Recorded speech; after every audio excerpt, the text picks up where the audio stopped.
Guys, just wanted to do a quick review of the bike. Today is probably the last day I can ride, but it's very windy and it's a little bit on the lower side of the range, and it's also wet as well. So I'm not gonna ride. So as you can see, the battery is not in the bike; it is inside the storage. Same with my other bike. But I wanted to give a review before the end of the season, or actually at the end of the season. So I have like 250 miles on this bike, and I would say like my overall impressions of the bike is very good. It's a very good price. For Black Friday, it would probably be even better. I got mine for 670. If you can beat that, I think the lowest price I saw was 660. If you can get this for like 600 bucks, that's a really good steal. Really good steal. The battery is 1.5 kilowatt hour, so it's like 48 volt, 32 amp hour.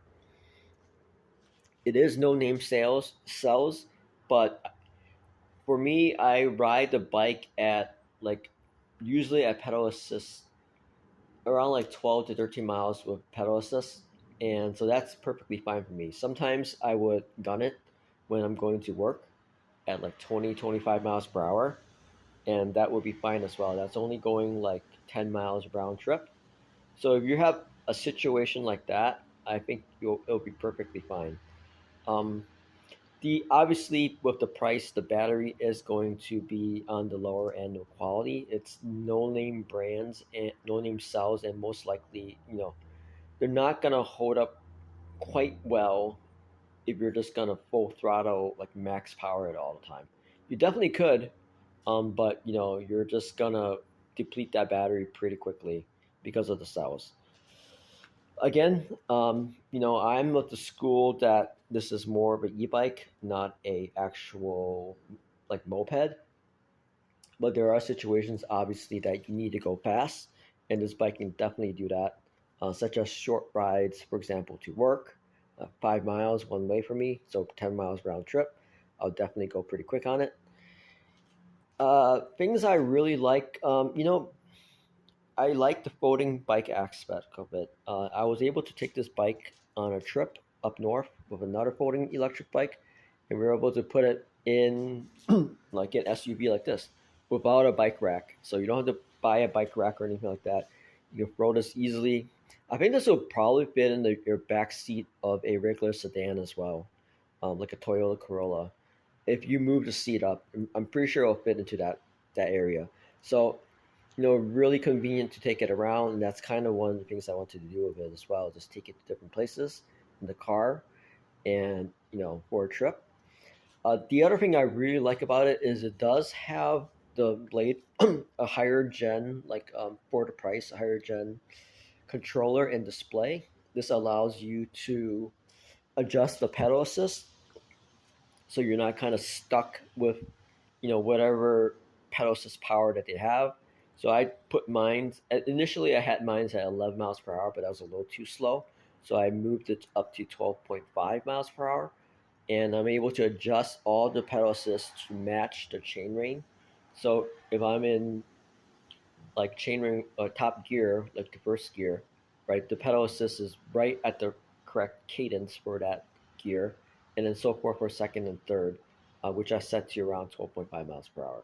Um, the other thing I really like about it is actually one thing is that it does have a full twist throttle. A lot of people like that. I like the half one. Like my brother was using this and he wasn't, comfortable. He wasn't really acclimated to it. So a couple times when he was trying to just move it around, he would accidentally twist the throttle. So I don't like that. I liked half throttle, but obviously that's personal preference. The tires are great. Everything's holding up really well. Again, it's only the battery. You have to really take into account the battery that you get. So I would say, it's probably a 2 to 3 year bike for that type of battery. Um, with pedal assist at 12.5 miles per hour, and then also now and then like high speeds. If you want something that's like super, like like a almost like a Suron kind of thing, you're gonna have to pay obviously a lot more than 660.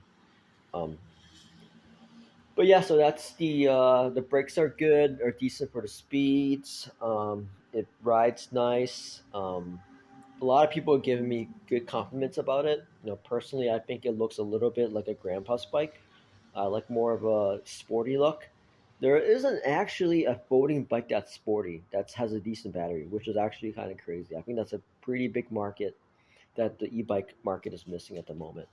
The hub drive motor is very powerful. It's very good, decent enough to take you up hills. For me, I'm a lighter person, so I'm like 140, 140, 50. Um, yeah, everything is good. Haven't had any troubles. Of course, there's only 250 miles on this bike. Obviously, you can take the battery out pretty easily. It's in storage now inside, as it should be.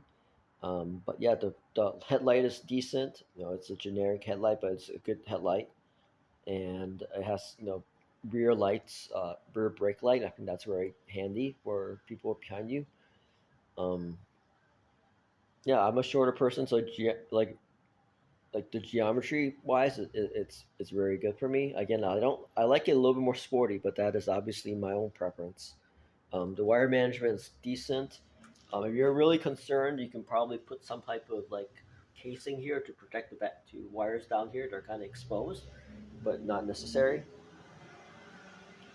Yeah, so I would highly recommend this bike, um, specifically for someone that's actually using it as an e-bike. If you have trips of like maybe 10 miles per hour or something like that, round trip, you can definitely just juice it.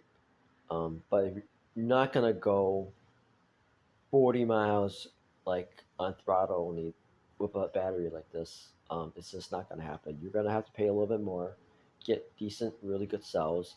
But yeah, this is I think this bike will last quite a bit. I think I think it's a 2 3 year bike. I don't know. I actually ride a lot, so next summer I'm gonna put a whole bunch of miles on this thing, like a whole bunch of miles. So I guess I can have a better impression then. But yeah, yeah. So it's good. If you're looking for a really cheap, economic e-bike, I think this is the cheapest on the market. So, let me know if you have any questions. Peace out.